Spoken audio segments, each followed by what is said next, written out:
અત્યારે આપણે છીએ મંદિરની એકદમ સામે જ તે કે આ જે ધજા છે ને એ ધજા અત્યારે આપણી સામેની તરફ ફરકતી દેખાય જે આપણે દિલથી પ્રાર્થના કરીએ એ ભગવાન સાંભળે જ છે. અને ત્યાં જોવો એક ભાઈ ચડ્યા છે, નીલચક્રની ઉપર છે અને અંદર છે ને 752 ચૂલા છે અને દરેક ચૂલા ઉપર 9 હાંડી હોય. જો એ દરિયો મસ્ત ઠંડો પવન આવે છે અને જગન્નાથ મંદિરના રસોડામાં જે પ્રસાદ બને છે અને ત્યાં આનંદ બજારમાં મળે છે આપણે લઈ આવ્યા છીએ. નમસ્કાર, સ્વાગત છે આપણું સફર વિથ જોશીસના નવા વ્લોગમાં. ફાઇનલી આપણે ગુજરાતથી 2400 કિલોમીટરની મુસાફરી કરી અને પહોંચી ગયા છીએ જગન્નાથપુરી. ગાડી પાર્ક કરી અને પાર્કિંગમાંથી આપણે અહીંયા આવ્યા છીએ અને જો આપણી સામે જે દેખાય છે એ મંદિરમાં પ્રવેશ માટેનો મુખ્ય દ્વાર છે. એવા 4 દ્વાર છે. અમે એન્ટ્રી લીધી છે સિંહ દ્વારથી. અહીંયા મંદિરમાં મોબાઈલ લઈ જવાની મનાઈ છે, તો પહેલા આપણે મોબાઈલ જમા કરાવી અને દર્શન કરી આવીએ. દર્શન કરીએ અને ફરીથી પાછા આપણે અહીંયા જ મળીએ. બોલો જય જગન્નાથ. મુખ્ય મંદિરથી પાર્કિંગ 1 થી 1.5 કિલોમીટર જેટલું દૂર છે, તો પહેલા આપણે પાર્કિંગની ને બધી વ્યવસ્થા કઈ રીતે છે એ જોઈ લઈએ. આ જગન્નાથ બાલવ પાર્કિંગ છે, ત્યાં આપણે ગાડી પાર્ક કરી છે અને અહીંયા છે ને ઈ રિક્ષાની સુવિધા હોય છે, લાઇનમાં લગાવેલી હોય, એમાં આપણે બેસીને મંદિર સુધી આપણને ફ્રીમાં લઈ જાય છે. એમાં આપણે આરામ જવું પડે, બાકી અહીંયાથી આ પ્રાઇવેટ રિક્ષા પણ આપણે કરી શકીએ જો ઇમરજન્સીમાં જવું હોય તો. અહીંયા આ સુવિધા સારી છે, આપણે પાર્કિંગમાંથી જઈએ તો ચાલવું ન પડે. અહીંયાથી મંદિર બસ 1 જ કિલોમીટર જેટલું જ દૂર છે. જો સામે દેખાય છે મંદિર, જો મંદિર.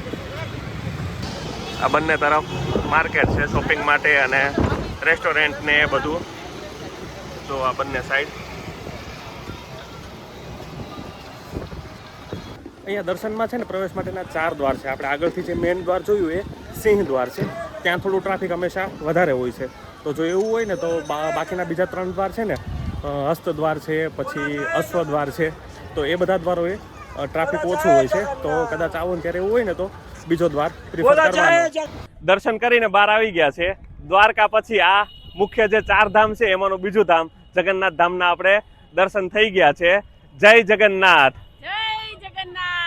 અને ભગવાનની કૃપા એવી છે કે અમે 1 મહિનાની અંદર આ બીજું ધામ દર્શન કર્યું છે. ગઈ 13મી અને 14મી એપ્રિલે અમે ત્યાં દ્વારકા હતા અને આજે 15મી મેએ આપણે છીએ જગન્નાથપુરી. એટલે ભગવાનની કૃપા અને મા બાપના આશીર્વાદ હોય તો જ પહોંચાય ને.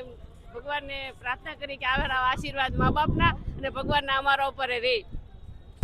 જગન્નાથ ભગવાનના દર્શન કર્યા પછી એમ થાય કે નહીં, સાચા કળયુગના ભગવાન છે. જે આપણે દિલથી પ્રાર્થના કરીએ એ ભગવાન સાંભળે જ છે. અને આ અમે દર્શન કરીને આવીને અનુભવ થાય છે કે જગન્નાથ ભગવાન કળયુગના ભગવાન છે અને અમને સરસ મજાના દર્શન થયા છે. જેવી રીતે પ્રાર્થના થઈ, જેવી રીતે અમે ભગવાનને પ્રાર્થના કરી એવી રીતે દર્શન કર્યા. અને ભાઈ દર્શન એટલા મસ્ત રહ્યા અને આમ એટલી મજા આવી ને. આ જગ્યાની જે એનર્જી વાઇબ છે ને, અનમેચેબલ.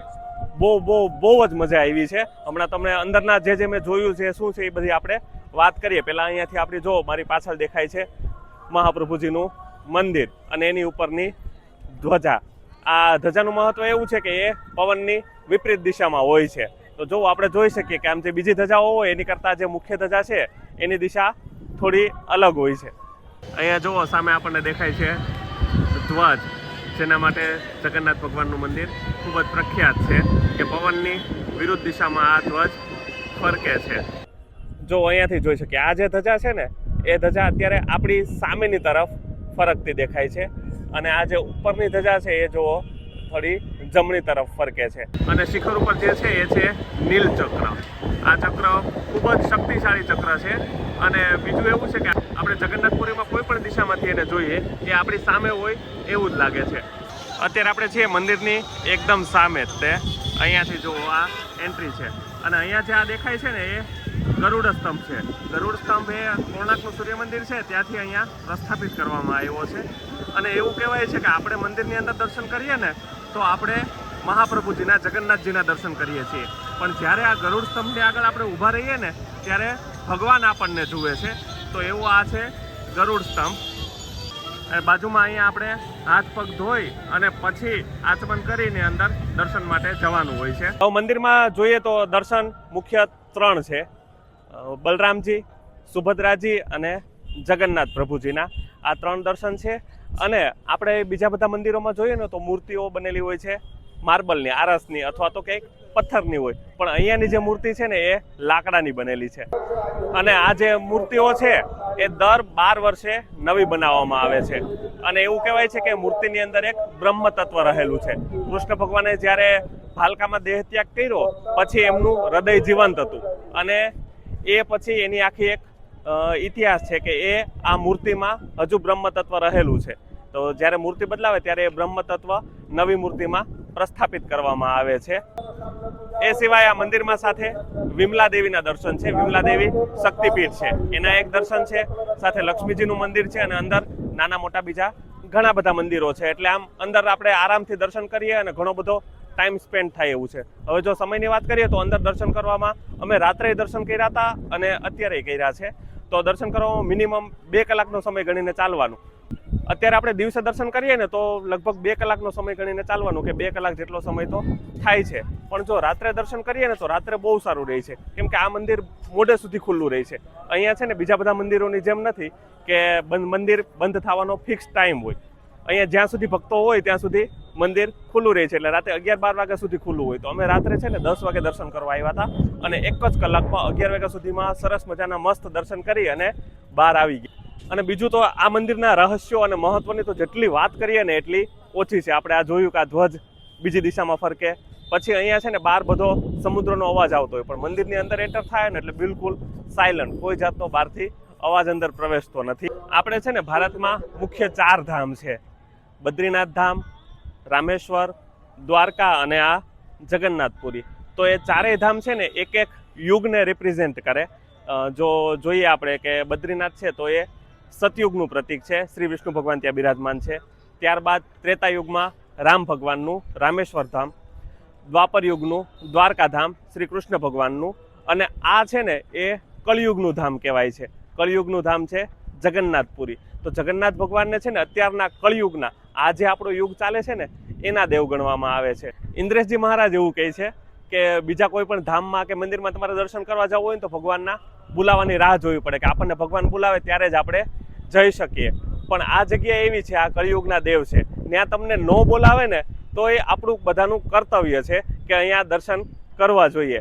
તો આજે આપણે આપણું કર્તવ્ય નિભાવવાનો પ્રયત્ન કર્યો છે અને ગુજરાતથી જગન્નાથપુરી આપણે પહોંચી ગયા છીએ. શ્રી જગન્નાથ મહાપ્રભુજીના દર્શન કરી લીધા છે. અંદર છે ને આનંદ બજાર છે. આનંદ બજારની અંદર આપણને ભગવાનનો મહાપ્રસાદ મળે છે. મહાપ્રસાદ એવો છે કે ભગવાનને જે ભોગ ધરાવે અને અંદરનું જે રસોડું છે એ જ ભોગ, એ જ પ્રસાદ આપણને મળે છે, એ જ આપણે ગ્રહણ કરી શકીએ. એની અમુક રકમ હોય છે અને બધી વસ્તુઓ એમાં ઘણી બધી હોય છે. અમે છે ને પછી પ્રસાદ લેવાના છીએ, પણ એ પ્રસાદ લઈ અને પછી હું તમને આખું બતાવીશ. અંદર જે મહાપ્રસાદ બને છે એનું જે કિચન છે ને એ આપણને અંદર જોવા મળે. 10 રૂપિયા એની ટિકિટ છે અને આપણે એને બહારથી ફરતેથી જોઈ શકીએ, કેમ કે કિચનમાં તો કોઈને એન્ટ્રી નથી. માત્ર જે ખાલી રસોઈયા હોય છે એ જ અંદર હોય છે. બાકી પાણી આપવાવાળા લોકો અલગ હોય અને પાણી આપવાનું પણ બહારથી જ આપવાનું, અંદર એ ન જોઈ શકે. પછી બધી સામગ્રી આપવાવાળા લોકો અલગ હોય છે, એ બહારથી સામગ્રી આપે. એ રીતે આખી એ રસોડાની વ્યવસ્થા છે.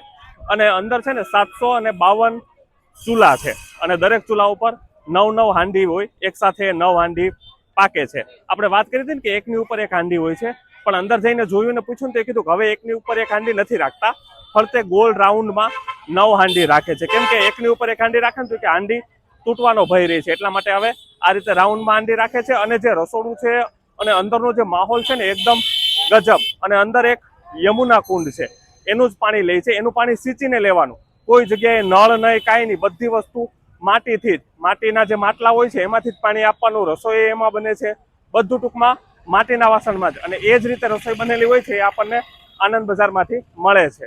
અહીંયાથી જો આ સામે દેખાય છે ને એ આનંદ બજાર છે. આપણે ત્યાં અંદર તો શૂટ ન કરી શકીએ, પણ ત્યાં જુઓ બધું આ જે ભગવાનનો મહાપ્રસાદ છે એ ત્યાં મળે છે. અને ત્યાં આપણે બેસીને પણ પ્રસાદ ગ્રહણ કરી શકીએ અને આપણે સાથે પણ લાવી શકીએ. તો આ જગ્યા છે મહાપ્રસાદ. અહીંયાથી એન્ટ્રી ગેટ છે અને ત્યાંથી આપણે રાઈટ સાઈડમાં આનંદ બજાર આવે છે. અહીંયા છે ને આ મંદિરમાં, આખા મંદિરમાં સ્વચ્છતા એટલી જોરદાર છે ને કે કન્ટિન્યુ સફાઈ કર્મીઓ છે એમનું કામ શરૂ જ રાખતા હોય છે. ક્યાંય તમને સહેજ પણ કચરો નથી જોવા મળતો. કેટલું બધું ટ્રાફિક અહીંયા હોય છે તોય પણ. અહીંયા મંદિરમાં મોબાઈલને આપણે કાંઈ વસ્તુ લાવી નથી શકતા. અહીંયા ચામડાની વસ્તુ, બેલ્ટ ને એવું પણ નથી લાવવા દેતા. એટલે એ બધું આપણે કારમાં કે રૂમ પર જ રાખીને નીકળવાનું. અને મોબાઈલ જમા કરાવવા માટે અહીંયા આ ટ્રસ્ટના મંદિરના સ્ટેન્ડ પણ છે અને સાથે અહીંયા લોકલ દુકાનવાળાએ અમુક પૈસા રાખી અને આપણા મોબાઈલ ને શૂઝ ને એ બધું રાખે છે. તો એ રીતે આપણે કરી શકીએ. બાકી ગરમીની મોસમ છે એટલે છાંયો કરેલો છે, નીચે છે ને પાણીથી બધું ભીનું કરેલું હોય છે ને એમ પ્રોપર બધી સુવિધા છે. અત્યારે અમે મે મહિનામાં આવ્યા છીએ. અહીંયા છે ને ટેમ્પરેચર ઓછું હોય, આમ અત્યારે જોઈએ તો 32-33 ડિગ્રી જેટલું જ છે, પણ હ્યુમિડિટી એટલી હોય ને એટલે આપણને બહુ ગરમી લાગે. તો એના માટેની બધી પ્રોપર વ્યવસ્થા છે કે આરામથી આપણે દર્શન કરી શકાય એવું છે. અહીંયાની છે ને આ ફેમસ છે, ખાજા કહેવાય છે એને. જો આ રીતે મેંદાના બનેલા હોય છે અને ચાસણી લગાવેલી હોય છે. તો ભગવાનને આનો ભોગ ધરાવાય છે અને અહીંયા આજુબાજુમાં ઘણી બધી આ સ્વીટની શોપમાં મળે છે. તો અહીંયા એક મંદિરની એકદમ બાજુમાં જ દુકાન છે, ત્યાંથી આપણે આ લીધા છે પ્રસાદી ચાખવા માટે. બહુ જ મસ્ત ટેસ્ટ છે. આપણે જે પેલી ખારી આવે ને ખારી એ ટાઈપનું છે, પણ આનું લેયર થોડું જાડું હોય અને એકદમ સ્વીટ છે પણ ક્રિસ્પી બહુ છે. અને આ છે ને ઘીની ચાસણીમાં બનાવેલું હોય છે. અને કિંમત હોય છે અલગ અલગ ભાવ છે. આ 280 રૂપિયાના કિલો છે અને આની સેલ્ફ લાઈફ હોય છે 1 મહિનો દિવસ. ફ્રીજમાં ન રાખીએ તો પણ 1 મહિનો દિવસ સુધી આ સારા રહે છે. ભગવાન જગન્નાથજીની જે વિશ્વ પ્રસિદ્ધ રથયાત્રા છે એના જો આ રથનું બનાવવાનું કામ અત્યારે શરૂ છે. આ રીતે આ લાકડાના રથ બને છે, અહીંયા મંદિરની સામે જ બને છે. અત્યારે તો જો આ મે મહિનો છે, રથયાત્રા મોસ્ટલી જુલાઈમાં હોય છે. અહીંયા આ તરફ જો આ રથનું બાંધકામ શરૂ છે. આ જો રથના પૈડા છે અને સામેની તરફ આ 2 પૈડા જે બનેલા છે એ ત્યાં મૂકેલા છે. અને આ જે મંદિરની સામેનો મુખ્ય રસ્તો છે એની ઉપર જ છે. આ તરફ જો બંને બાજુ મેઇન બજાર છે, ત્યાં બધું શોપિંગ, ખાવા પીવાની વસ્તુઓ, પ્રસાદી ને એ બધું મળી રહી છે. દર્શન કરી લીધા પછી ફરીથી પાછું આપણે પાર્કિંગમાં જવા માટે આ ગોલ્ફ કાર્ટ મળી ગઈ છે. કાર્ટમાં બેસી અને પાર્કિંગ તરફ જઈએ છીએ. અને અહીંયા આપણે જોયું અમે એરબીએનબી બુક કરેલો છે કિચન સાથેનો. તો આજે લંચનો પ્રોગ્રામ રૂમ ઉપર જ છે. તો હવે પહેલાં અત્યારે આપણે લંચ કરી લેશું અને પછી બપોર પછી ફરીથી પાછા આપણે બીજા મંદિરના દર્શન કરશું. અને અહીંયા જે ધ્વજારોહણ થાય છે સાંજે 5-6 વાગ્યાની આસપાસ એ જોવા માટે પણ આવશું. અત્યારે 5:30 થયા છે અને આવ્યા છીએ મંદિર તરફ. અહીંયા છે ને આપણે જે મંદિર પરની મુખ્ય ધ્વજા છે ને એ પરિવર્તન થાય. એના ટાઈમિંગમાં ઘણા એવું કહેતા હતા કે 5 વાગે થાય છે અને ઘણા એવું કહેતા હતા 6 વાગે થાય છે. તો અમે પહોંચ્યા લગભગ અત્યારે 5:30. હવે જોઈએ છીએ, અત્યારે ગાડી પાર્ક થઈ ગઈ છે અને મંદિર તરફ જઈએ છીએ.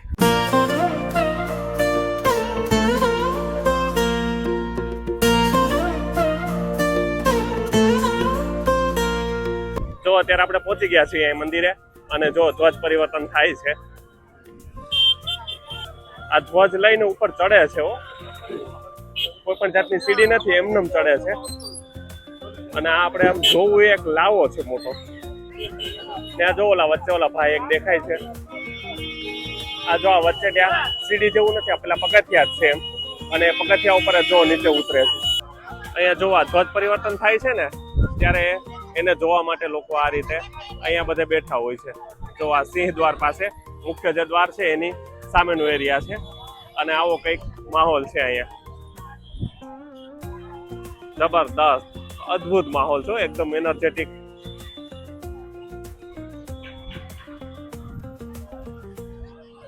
ભાઈ ચડ્યા છે, નીલચક્રની ઉપર છે. અરે વાહ! આમ નમક કોઈ પણ જાતના સાધન વગર ચડેલા છે. હવે જો ઉપરની જે મુખ્ય ધજા હતી એ ઉતારી છે. અને આ મંદિરની ઊંચાઈ એટલી છે, એની ઉપર આ નીલચક્ર અને એની ઉપર જઈને ભાઈ ધ્વજા બદલાવવા માટે જો ચડ્યા છે ત્યાં. વાહ! જો જય જગન્નાથ.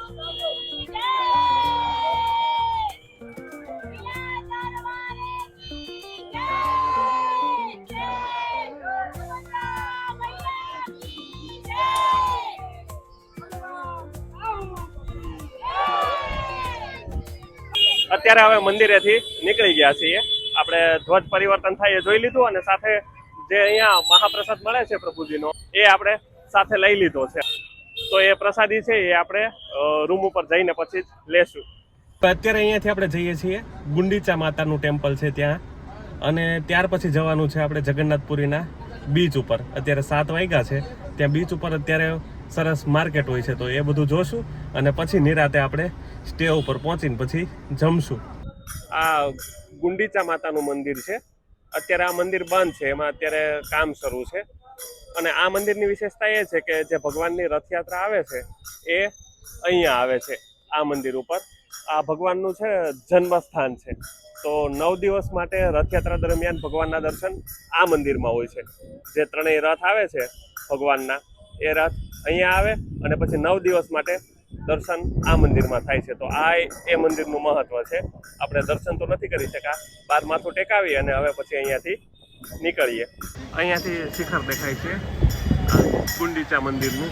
જો આ શિખર છે અને ભગવાન અહીંયા 9 દિવસ સુધી દર્શન આપે છે.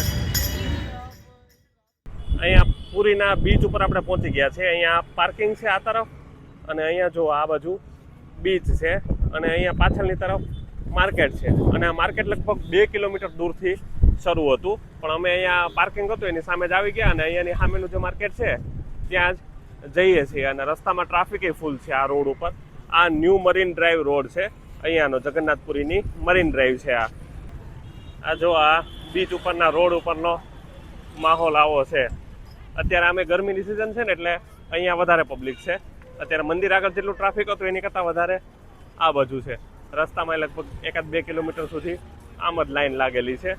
અને આ તરફ જો બધા રિલેક્સ કરતા હોય બીચ ઉપર ને કિનારે ને બધે. અને આ બાજુ દુકાનો છે ઘણી બધી અને બીચ ઉપર અહીંયા ઘણું મોટું માર્કેટ છે. તો આપણે આગળ જઈએ છીએ હવે બીચ ઉપર. જો આ છે માર્કેટ આખું. અહીંયા તરફ બધું ફાસ્ટ ફૂડ ને એ બધું મળે છે અને આ બાજુ આ બધી શોપ છે. આવી બધી વસ્તુઓ મળે છે, બધું શોપીસ ને કપડાં ને એવું બધું. અને આ માર્કેટ છે ને આખી આમ 2-3 કિલોમીટર સુધી ફેલાયેલી છે. આ તો અત્યારે આપણે એક જ ભાગ ઉપર આવ્યા છીએ. અહીંથી અંદર એ છે અને આમ સામે છે. જો અંદર એ 2-3 લાઈન છે આગળ આ રીતે. અને એની પાછળ આવી જાય છે સમુદ્ર. જો એ દરિયો, મસ્ત ઠંડો પવન આવે છે અને દરિયાના મસ્ત વ્હાઈટ લહેરો જો દેખાય છે. અને આ રીતે આખું આમ માર્કેટ છે, લગભગ 2-3 કિલોમીટર આ તરફ ફેલાયેલું છે અને લગભગ 1.5-1.5 કિલોમીટર આ બાજુ હશે. બાકી અહીંયા બધા જો આ શોપવાળા એ બધાએ ચેર રાખેલી હોય આગળ. અહીંયા થોડું ઘણું શોપિંગ કરવાનું, નાસ્તો બાસ્તો લઈ અને બધા પછી રિલેક્સ કરે બીચ ઉપર. એવો બધો માહોલ છે અહીંયાનો પુરીનો આ બીચનો. આ બીચ બ્લુ ફ્લેગ બીચ છે. આપણે ત્યાં શિવરાજપુર બીચ છે, પછી ઘોઘલા બીચ છે, એવી રીતે બ્લુ ફ્લેગ છે. એટલે આમ મસ્ત સ્વચ્છ બીચ હોય અને સારું છે. આ માર્કેટ જોવી હતી એટલા માટે આપણે રાતે આવ્યા છીએ. બાકી બીચ એન્જોય કરવો હોય તો દિવસે આવ્યો હોય તો મજા આવે એવું છે. થોડી વાર બીચ અને માર્કેટ એન્જોય કરી લીધી. હવે ફરી આપણે પાછા સ્ટે ઉપર જઈએ છીએ. અમારો સ્ટે આ જે રોડ છે મરીન ડ્રાઈવ વાળો એનાથી નજીક જ છે. અમારો સ્ટે અહીંયા છે અનન્યા પામ બીચમાં. અહીંયા જુઓ આ જે આખો એપાર્ટમેન્ટ છે એમાં ઘણા બધા હોમસ્ટેઝ, એરબીએનબી એ બધું છે. અને અહીંયાથી આપણે જે આવ્યા છીએ મરીન ડ્રાઈવ વાળો રોડ એનાથી એકદમ નજીક છે. અહીંયાથી લગભગ 500 મીટરમાં જ દરિયો આવી જાય છે. જગન્નાથ મંદિરના રસોડામાં જે પ્રસાદ બને છે અને ત્યાં આનંદ બજારમાં મળે છે આપણે લઈ આવ્યા છીએ. તો ત્યાં તો જમવું હોય ને તો ત્યાં આપણને પેલો પતરવેલિયામાં આખો પ્રસાદ મળે. એક ડીશ 100 રૂપિયા લે છે એના. પણ આપણે અહીંયા ઘરે લઈ આવવું હોય તો બધું મિક્સ ન થઈ જાય એટલે આ રીતે બધું અલગ અલગ પાર્સલ કરીને આપે છે. તો જો આ જે છે એ ખારી ખીચડી છે, એટલે એને પેલું કહેવાય છે નમકીન ખીચડી. પછી આ છે નાળિયેરની સબ્જી છે. આ રાઈસ છે એ ગળા છે, ગળા ભાત સ્વીટ હોય. અને આ એક બીજી મિક્સ સબ્જી છે અને દાળ. તો આવી રીતે આ જે પ્રસાદ છે ને આ ભગવાનને ભોગ ધરાવ્યો હોય અને પછી એ જે બધું આખા રસોડાનો બધો પ્રસાદ હોય એમાં મિક્સ કરે અને પછી ત્યાં આપણને આ આનંદ બજારમાં મળે છે. તો એમાં આ રીતે આપણે આ મોટું બાઉલ લઈએ ને કોઈ પણનું પ્રસાદનું તો એના 100 રૂપિયા લે છે અને નાના બાઉલના 50 રૂપિયા. તો આ રીતે અમે લેતા આવ્યા છીએ. અને સાથે આપણું એરબીએનબીમાં કિચન તો છે જ તે, એટલે રસોઈ બને છે. જો સબ્જી બની ગઈ અને રોટી શરૂ છે બનવાનું. તો હાલો એ બની જાય એટલે આપણે પ્રસાદી લઈએ અને ઘરનું આપણે જમીએ. આ સિવાય તો છે ને આમાં 56 ભોગ હોય છે, એટલે ઘણી બધી અલગ અલગ જાતની પ્રસાદી મળતી હોય છે, પણ આમ અમને અનુકૂળ આવે એટલું આ લાવ્યા છીએ. અને બીજી એક રબડી હતી એ અમે ત્યાં ટેસ્ટ કરી લીધી. અને આ હંમેશા છે ને ત્યાં જે વાસણ હોય એ માટીના જ હોય છે. પ્રસાદી આપણે લઈ લીધી છે અને બહુ જબરદસ્ત ટેસ્ટ હતો. આમ તો કંઈ પ્રસાદીના રિવ્યૂ ન હોય, પણ તમે જોવો ને ચાખો ને તો આમ અલ્ટિમેટ. એમાં જે આ નાળિયેરની સબ્જી હતી ને એ તો આમ કંઈક અલગ જ હતું, આપણને આમ ક્યારેય નથી ખાધું એવું. બહુ મજા આવી. અને આ સાથે જ આપણો આજનો આજે જગન્નાથપુરીની વિઝિટનો બ્લોગ હતો એ અહીંયા પૂરો કરીએ છીએ. હવે આવતીકાલથી આપણી રિટર્ન ટ્રીપ શરૂ થશે.